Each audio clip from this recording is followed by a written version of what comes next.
What's going on, guys? My name is Cole. Welcome to the channel. Thank you so much for stopping by.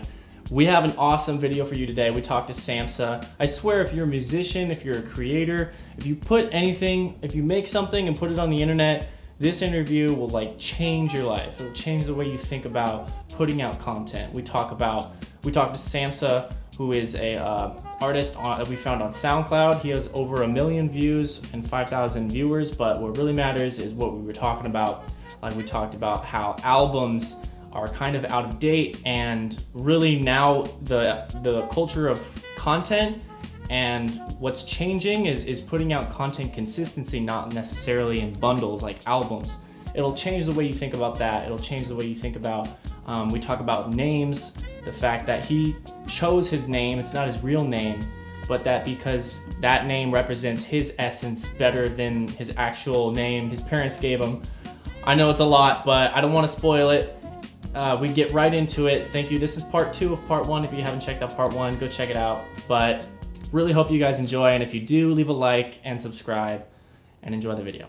Standards high. On top of that, I'm camera shy. Maybe I should opt out of the dating pool and be an undercover Tinder samurai. Cause I would rather type online than whisper in a dingy bar, and swiping left and right could be my new Bushido ninja star. I'm well versed. So one thing is, if you guys have noticed already at home of the little character talking, is that Samsa does work, he is anonymous, and that's something I think is interesting.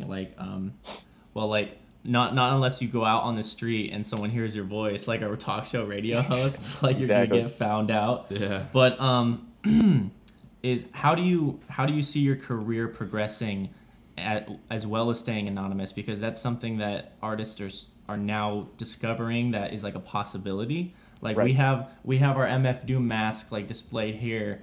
That's are you awesome. gonna make your own Samsa little character mask for yourself and go up on stage? That's interesting. You know what? I think the way that the anonymity is going to work is that it will work to the point of shows. So I'll be anonymous until people come out to shows, and then I'll be a real human being. You know what I mean? Because I've been struggling with this for a while. If I were to wear masks, I don't think there's a place for masks for the lo-fi hip hop that I'm making, because authenticity is a huge part of it. And putting a mask on would kind of, it would mask the authenticity. It'd be a contradiction, exactly. It would be a contradiction, exactly. So I feel like the way it's going to go is I am anonymous until you come to my show. And then we are fucking best friends. Yeah, I'm there in all my glory. And I don't know how that's going to work, but I think it's the way I have to do it. I'm not comfortable with wearing a mask. You know what I mean? Because it's a level of abstraction from your actual self, which is not what I'm selling. Okay. And then what do you think about names? Because I know Kendrick Lamar put a song out about how he used to be called K-Dot, but his mom named him Kendrick, so he wanted to go by Kendrick Lamar to give people the full him. That's awesome. Right. So right. so when it comes to that, what do you with your name being Samsa and that obviously not being your real name? Is that ever something that kind of played a part where you had to think about I'm giving him a different name than my real name? Yeah, that's a good question. Is that well, here's how I see it. Here's how I see it. My name is Sean, right? I was born, but I don't really subscribe to the fact that a name is any real legitimate part of my identity. My parents picked a name out of a baby book and gave it to me, and now I'm supposed to feel some sort of kinship to it because I've grown up with it. I'm not exactly sold on that. What I really see it as is, the name Sean, those letters to me are not really significant. But the name Samsa, the name Samsa comes from my favorite book. It's called Metamorphosis by Franz Kafka. It's the one where the guy turns into a cockroach. So Samsa is more me than Sean is me. Do you know what I mean? Yeah. Samsa.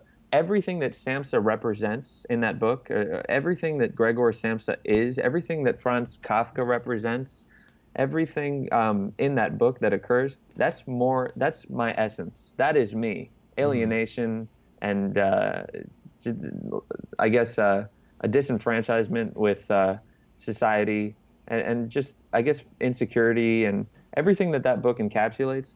That means way more to me than the name Sean does, and I think it communicates way more too. So in a way, I guess I am deviating from my birth name, but I also think I'm being more true to myself. It's just like, yeah, like, how do you spell your name? Tell me. Me? Yeah, sure. Just T and J. T and J. Yeah. Okay, so like that's the name you've been identifying with your whole life, but I'm sure you could come up with 1,000 other motifs, symbols, or characters that sum up your essence a little better than 2 letters of the alphabet, right? Definitely, yeah. That's how I see it. I'm trying to, yeah. And I mean, and it makes sense because, like you said, your parents give you your name. It's something you don't have any control over until you're older. So, I mean, it does make sense. Like it is a good perspective to look at when you choose your own name you want to go with. That's even more. Exactly. That even shows you more off than you going by your real name. So that's how I see it. Makes sense. At yeah, least. That's a good point. Mm-hmm. That's a new perspective. Definitely. This is weird because I literally had my senior seminar class yesterday, and she started out the class with everyone talking about their names and the meaning of their names. And the first thing everyone did was Googled it because no one knew what their name meant. That's crazy, man. And so and then we all went around, talked about our name, the culture we identified with, and the culture that we were like brought up in. And when we talked about our names, everyone was like, yeah, it means something, but I don't know. Or like High King. Yeah, mine was like something like Cole. Cole means people's victory, and I was like, okay, I guess. That's funny. So that's like it does make like a lot of sense what you're saying about what you identify, like what represents the essence of you. Yeah. Exactly. In a way, your name tells more about your parents than you, right? It tells it tells you more about the where they grew up in, the context of the time where they named you, their tastes, like, so, yeah. Or who your parents want you to grow up to. Exactly. Which is one like guy was named Christian, and he's like, yeah, my dad made me Christian because he wanted me to be like a strong name, strong Christian, and he didn't like it when the other kids called me Chris for short, because it's like his imposing, like, exactly, he wants dude. you to be a Christian when you grow up. That's crazy. Exactly. Yeah. So in a way, it's like the antithesis of what real humanism should be, right? Like, no one should be imposing anything on you. You should be your own unapologetic self. This was a good discussion. Yeah, wow. Definitely. Yeah. Well, and the thing is, I wasn't asking that question at all to like bash anything. I was just really curious because of that Kendrick song. Yes. But I'm really glad that that you answered it, because it definitely is very true. That's for sure. Yeah. Awesome. Really cool. It's really cool. When it comes to you, like the influence you get, like I know there's jazz, I know there's like talk rap, but are there any main people or main genres that influence you when it comes to like creating your own music? Or I listen to a fair amount of like shitty ukulele punk music, like growing up, just like stupid stuff I found on Bandcamp or YouTube. Like I couldn't even tell you what the names of these things are, but I would just go on YouTube and listen to like millions of like amateur ukulele songs and like punk songs. And there's something about like that genre that is super authentic, right?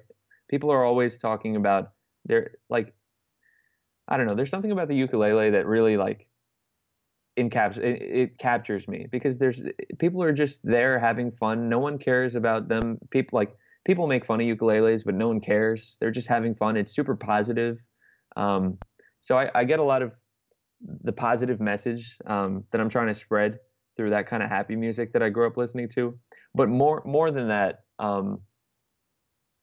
I would say most of my what do you call it, influences aren't musicians, they're poets for the most part. Yeah, it makes sense based off of your lyrics. Yeah. And I'm glad you put lyrics like on your SoundCloud, like under the song, because that. I'm happy you checked them. Yeah, that's like my bread. I don't even consider myself a rapper. I guess I should, because I guess I am. But I see myself more as a poet or a writer. I like that better. Yeah. But yeah. I heard this girl. I showed her your music, and her response. She's not much of like I don't know how much music she listens to, or It was just like a classmate, like teammate of mine, and I showed her your music, and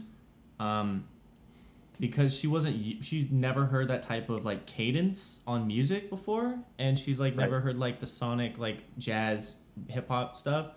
I think she just listens to like mainstream stuff, but her response was so weird. She was like, she asked me, she's like, "Is that even music?" Because he's not like singing. He's not like, it's a good question, rapping, and I'm like, that's an interesting like. Well, especially reaction. from someone who comes from outside of the culture. Yeah. So. Yeah. Like it maybe it's like writing, like in a way, like where you exactly like hear spoken word artists who have who speak on tracks, but maybe not as rhythmic. Like yours would be like more rhythmic. Exactly. Driven. It's a really good question, and I struggle with it sometimes too. Like, I swear to God, this is like a real thing that happened. Like, growing up, I would make this type of music. It's funny because now I call it music. I don't know why. But growing up, I hesitated to call it music. I would always call it like writing or poetry. But the more I've done it, the more I realize that it is inherently musical to an extent, because the places where the stresses of the words go, they have to be like super precise, and like, I don't know. So I call it music now, but it's something I hesitated with too. It's music in the same way that Shakespeare is music, right? Da-dum, da-dum, da-dum, da-dum, da-dum. That's fucking rhythm to me now, you know? So it's a struggle deciding what to categorize it as, but I could see it both ways. I think I guess it just comes to preference too. Like, yeah, exactly. I mean, I think the difference with her is like us. Like, when I first heard it, I didn't think of like spoken word. I thought of hip hop. I thought of rap because I had people like Milo and Bus Driver who are similar. So I had someone to compare them to. I don't know if she listens to any of people like that, but I think there is a difference when you have a background, or me or whoever has the background of listening to people that sound similar and already having a category for it. So it's easier for you to fill it into that category. Exactly. And, yeah, I think it's just a personal like thing that you. Yeah, that makes sense. Well, you come from a background of an English major, influenced by poetry, in a society, in a culture that doesn't value contemporary poetry. Like, we'll teach Shakespeare, but what's the best way to like expose the next generation to poetry? Is I don't think it's like couplets on a sheet of paper. I don't think so either, dude. It's like, it's what you're doing. I think you're pioneering this contemporary poetry that people can take and call it hip hop or call it music. Right. But it's and I like, sure hope it's so. writing. Well, especially when lyrics are such an important thing to people, because that's like one of the biggest things that I look at to distinguish artists. Yep. And that's I say like beats and music is 50-50. And even with that being true to me, like lyrics that already shows how important they are. Like, yep. And I agree completely. And for me, like, I know like I do know a lot of music and a lot of artists, and like that makes it even more important to me, because if I hear something and it sounds just like someone else, I'm like, I mean, it's cool. But if I hear something like this where it's new, and I'm like, and even if I know a couple artists who sound similar, it's still not it's not like you sound like them. You just have the same similar thing, but you are your own person, your own artist, and may have your own little lane that you're in. Exactly. So it makes it that much better to just be on something like, wow, this is different, but I really like it. So and it's hard to do that now, because it's really hard to be original. And I mean, absolutely, it's, especially with everything going, like everything and everyone wanting to be a rapper or wanting to be this or being a producer or whatever. Like, it's hard to find your own little niche of what you want. So it really is, dude. I'm so thankful for, like, I call this little, I mean, it is lo-fi hip hop. I would say what I do, but like, I'm so thankful for it, because not many people are doing it. And then on top of that, not many people are doing it well. So like, it's like I have found myself in a perfect little den that I can, like, I just hope it keeps going. Like, I hope we don't get a saturate. Actually, it would be selfish for me to hope that we don't get thousands of people making lo-fi hip hop. But for now, I kind of enjoy the cozy little corner of the internet. Yeah. There's only a couple of us. You still get, like, I know her has almost like 150,000 plays. Like, there's for some reason. Things are doing good. Yeah, there's a reason why people keep going back to your songs, and you're getting, like, because it's not like you have one song that's just has a lot of views. Like, most of your songs have a lot of views. So, like, there is Right. things that you are doing that people are identifying with and want more of and want to hear. So Yeah, I'm so thankful for that. yeah, It's crazy to me. so that's awesome. Yeah. Where do you hope to take this little cozy corner of the internet? That's a good question. Well, I'm willing to take it as far as I can go, but you know what? I think I'm just going to take it one step at a time. My label and my manager, they are concerned with the long term and they want this and that. But I'm just going to take it one step at a time. And for now, that is just make incredible stuff and put it out at least every like 20 days. And maybe this summer start touring. And from there, we'll see where it goes. I think those are manageable things for now. Do you have a project? Because I've seen like you put a little four song Right. thing on Amoeba, like Amoeba's Yeah, production. yeah. But do you have like any official mixtape or project, or is it just all kind of No, singles? I don't like the idea of projects really. Uh-huh. I don't understand that kind of. I just don't get that because it's like with the internet now, we're entering in a new stage of content creation where like look at YouTubers, right? I hate to compare myself to them, but look at YouTubers. They're not putting out a short film, are they, to kickstart their career? No, they're just uploading what we call singles every week. Like, Yeah. you know what I mean? And they have audiences of millions. So I think in a way, not that it's outdated, but there exist other methods to garner audiences. And the way that I do it is just consistent songs. And I think it's working. If I were to put out, like, think about it this way. If 2 months ago, when this all started, if I were to put out an EP with everything, would it do better or worse? I don't think it would do better. You know, how would people find it? Like, but putting them out one by one, I think draws people in over time, lets things breathe, allows for discovery. And I mean, even like Russ, like it makes sense because if you know Russ, he like does the dude. same thing. Exactly. Yeah. That's what it is. Yep, that's what it's based on. Yep. Yeah. And everyone asks him all the time, like I see in comments, like when are you putting a project out, like you need to put an album out, blah blah blah. But he will Yeah. consistently put like one song out like every couple weeks.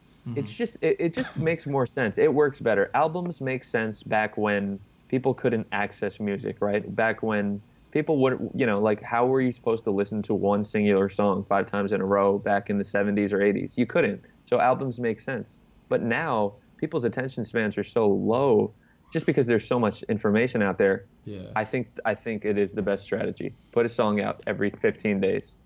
When I like the album, like, and personally like just the album when it's something like I guess Good Kid, Mad City, or when it has like Oh yeah, full cohesion. circle of a story that go in the album, like that Yes. kind of stuff is something I like. Common, for example, like that. Those albums Yeah. I feel like I would love. I understand though, like mixtapes, like if you're putting a mixtape out with just a whole bunch of different singles, it's like, well, Exactly. like, why?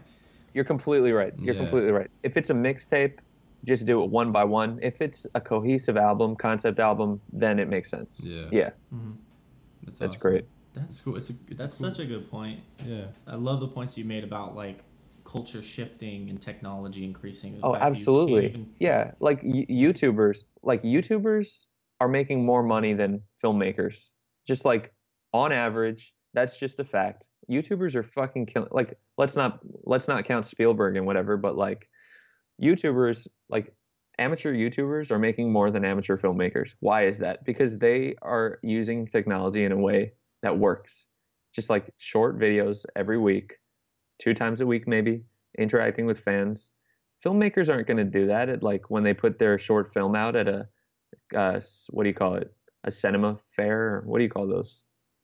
like I'm not sure. yeah, those. Well, yeah, I mean, I was talking about those. Those film festivals, Yeah, you know? exactly. Like that shit is over. And I don't know. I'm a little aggressive about my championing of the internet, but like the internet, you need to be on, if you're an artist, you need to be on the internet. I don't know what people are doing who like refuse to do that. It's Yeah. just baffling to me.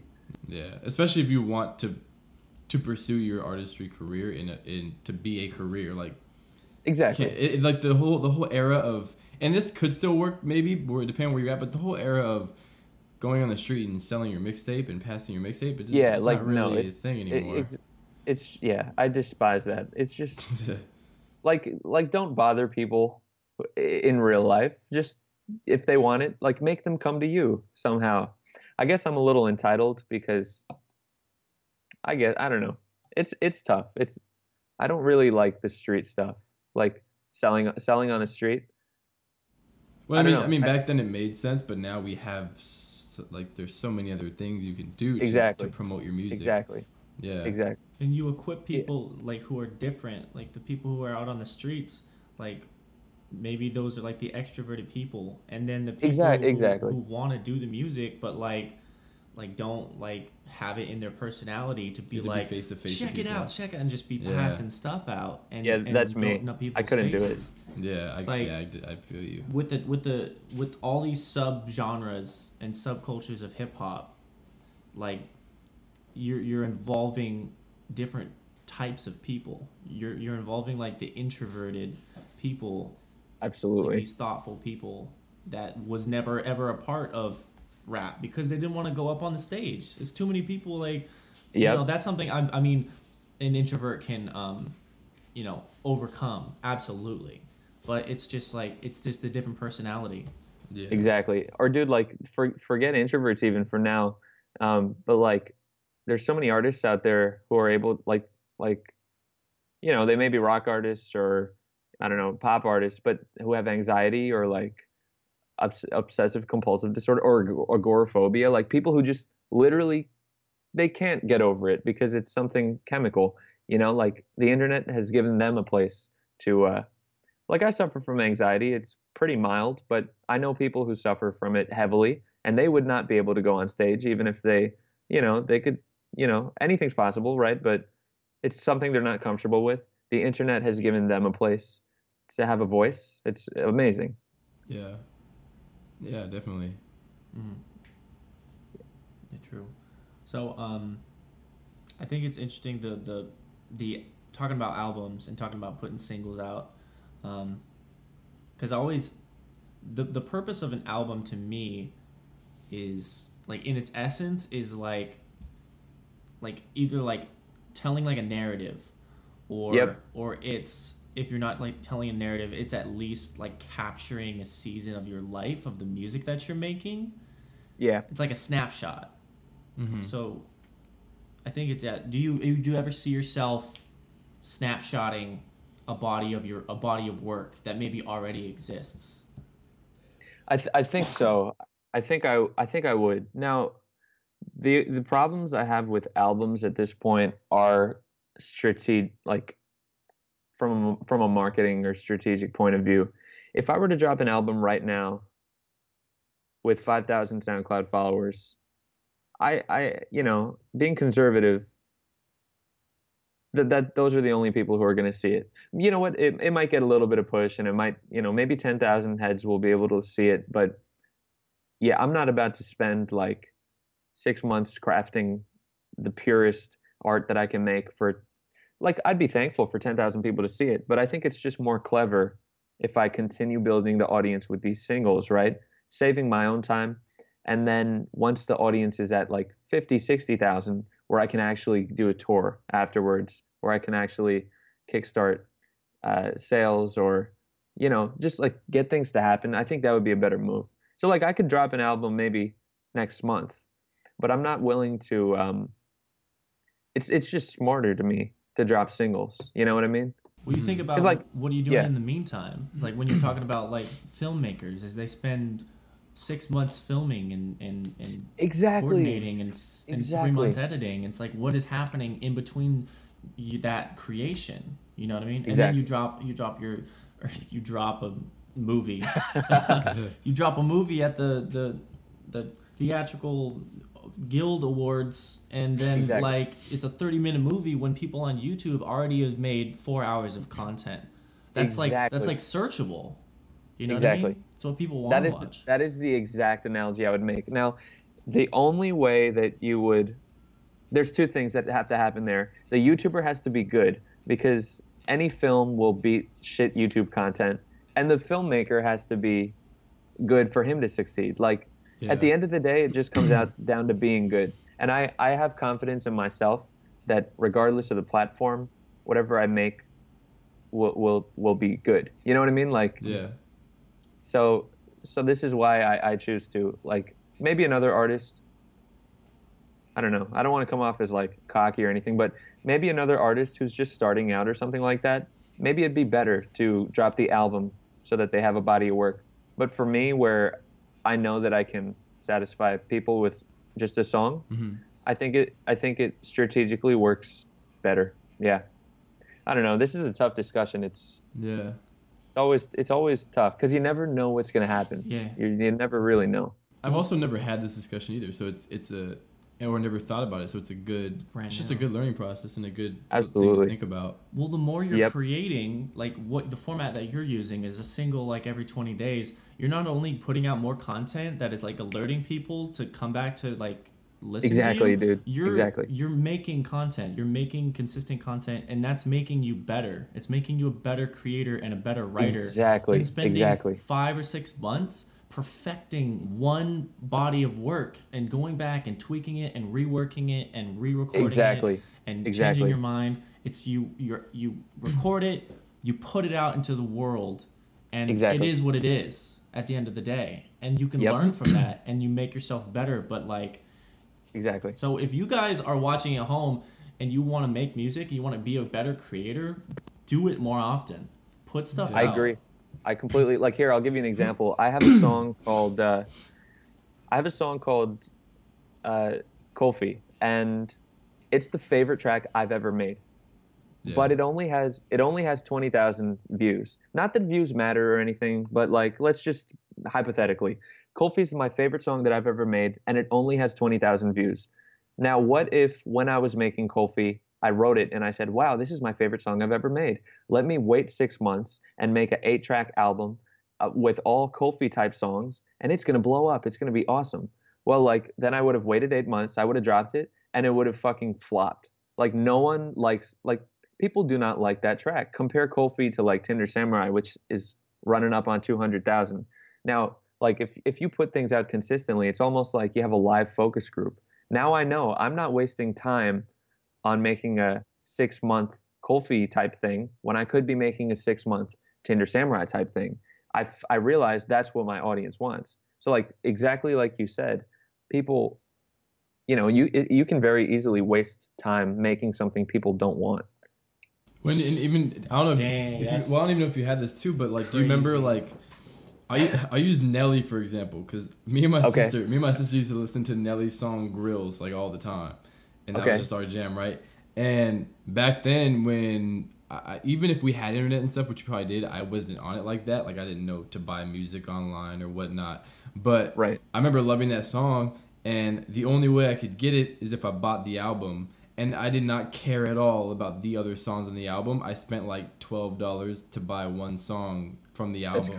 That's genius. And so it's like, so it is so much better when it comes to that standpoint to put singles out, because then I can just go to the single instead of spending $12 on an album that I'm only going to listen to 2 out of the 13 songs that are on it anyway. That makes so much sense. It's scary. Yeah, dude, because so many people consume music like that. Like it's becoming, it's like you don't buy the album. It's like no one buys the album. It's like you buy the song you like. But the thing is, if you do like, and you are doing, but if any artist does go the single by single route, it has to be like they can't put months in between it. Yeah, exactly. That's like the default. Because someone could put an album out like Kendrick and wait 2 years, and people will be like, "Well, we still have this album to look back to."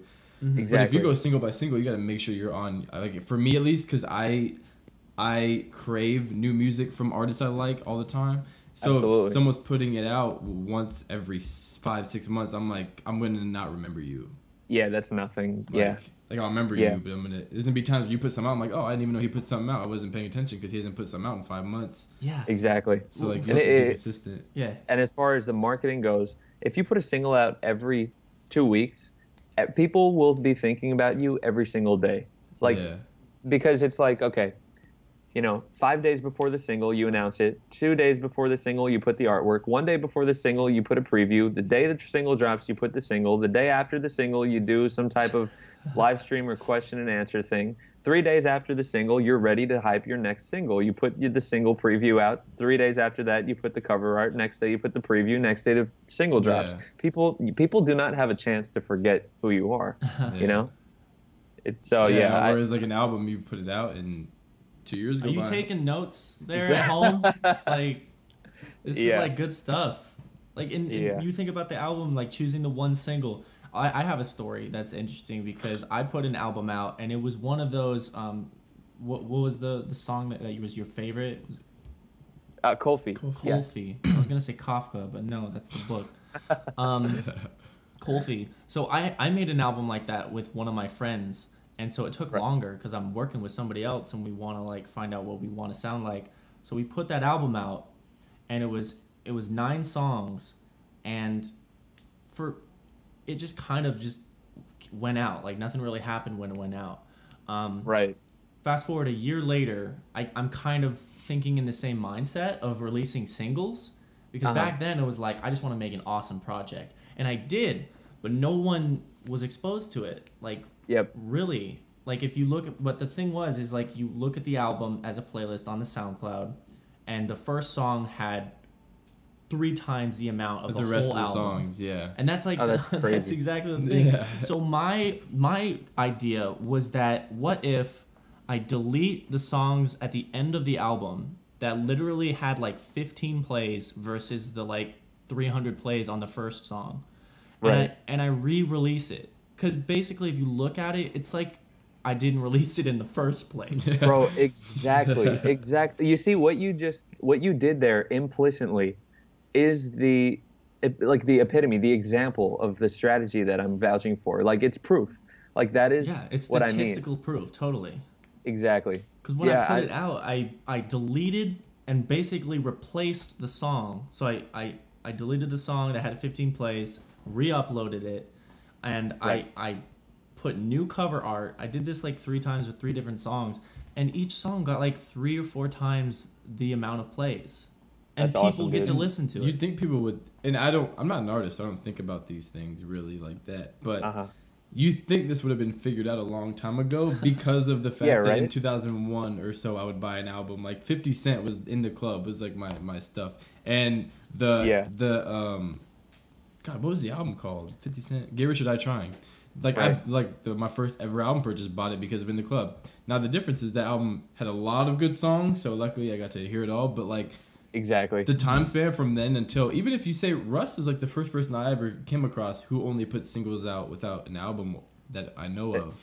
Same here. So like and he's only been popping since like last year, like really popping like he is now. So if you think of like the 15-year gap of not figuring out to do this, you'd think it would have came. It's a little weird, ago. huh? Yeah. Like how did people not figure this out? Like it's really weird. Makes no sense to me. Yeah. I'm gonna have to like rethink and contextualize like all the stuff I've been learning like the last year. Yes, dude. Because I'm working on I'm working on an album that is based on that song that you're describing. Kofi. Ah, nice. You know what I mean? Nice. Like that's in my head is like, oh man, I got this sick song. I want to make other songs so it can be like this piece. Right. All like over one concept of like jazz hip hop. Like I want it to be like, and now I'm like, oh shoot, that's like a really good story, because like now I'm just thinking. Well, maybe your audience is different than mine though. You know what I mean? Like, what is your audience like from you? And once you figure that out, then So then, what do you think? What do you think about like interviews then? Because if you look, we're at about 58 minutes right now, and how many out of people who are going to view this video, how many do you think are going to get to this part? I mean, like, honestly, if I were to be honest, I don't know what your audience is. If you like, please tell us, because we want to like, we want to know. Put in the comments like, hey, say you got to this point of the video, because me and him had this discussion where our last interview we did, he wanted to put it out like a couple videos, like 3 videos of shorter clips, and I was like, well, I think you should just put out 1 full clip because it's already there instead of having to go to 2 other videos. Right. And I personally like what? Yo, go ahead. It's like can I offer my advice on this? Yeah. Like, okay, like here's what I would do.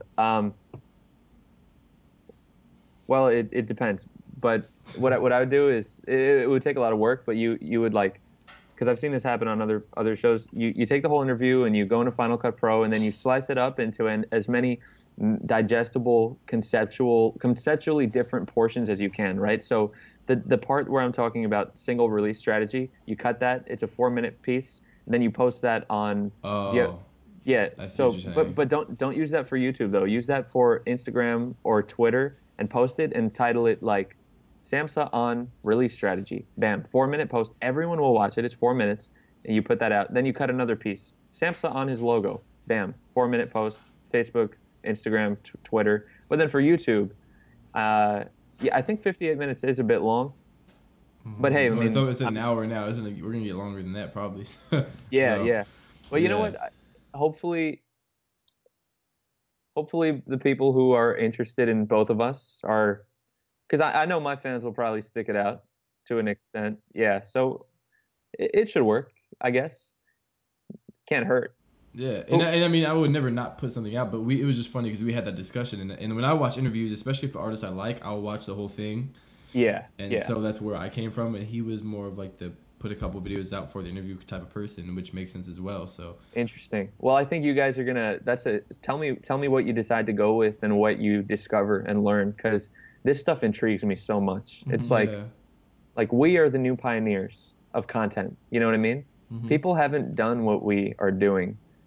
Like it's recent that people like you said, people just figured this out now, and there's so much people haven't figured out. So tell me what you figure out once you do it. For sure. Cool, man. If you think about it, it's like this hour chunk is like an album.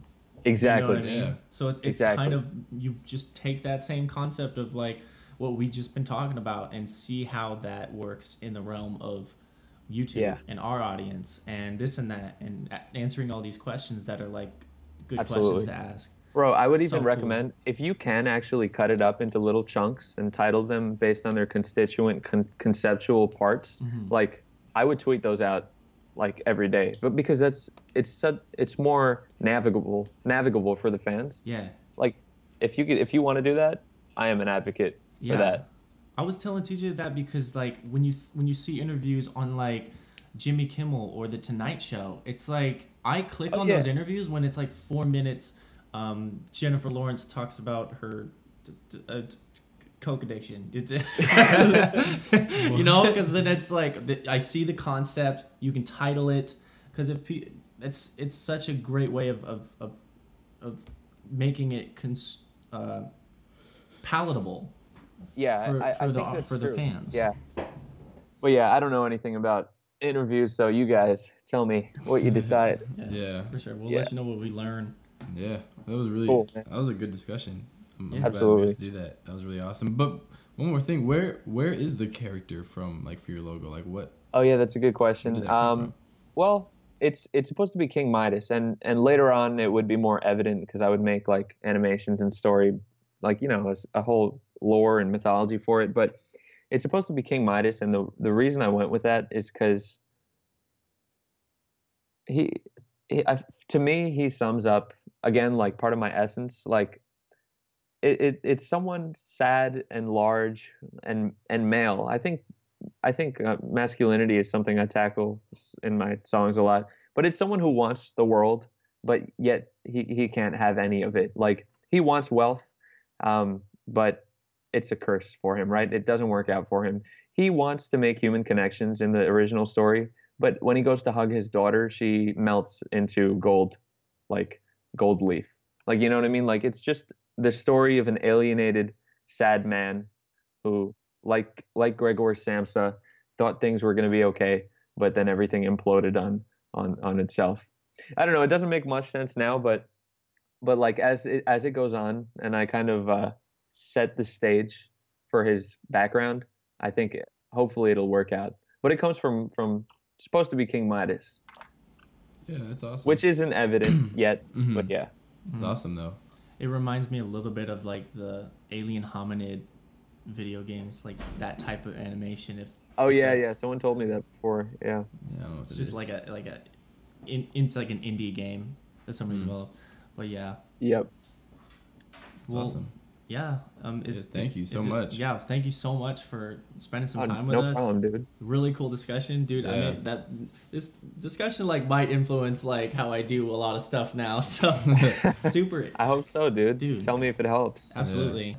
Well, before we go, we just say thank you for your time and. Is there anything you want to plug? Your Twitter, your SoundCloud, your yeah, you know what? When are you gonna drop this? Probably within the week. Within the week, yeah.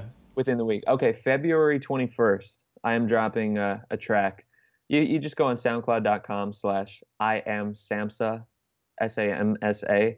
You'll see it reposted there. So yeah, I'm excited for that. But yeah, thanks for doing this. Cool. Yeah, thank you for having. Thank you for your time. Being here. If you guys enjoyed the video, please subscribe and hit the like button.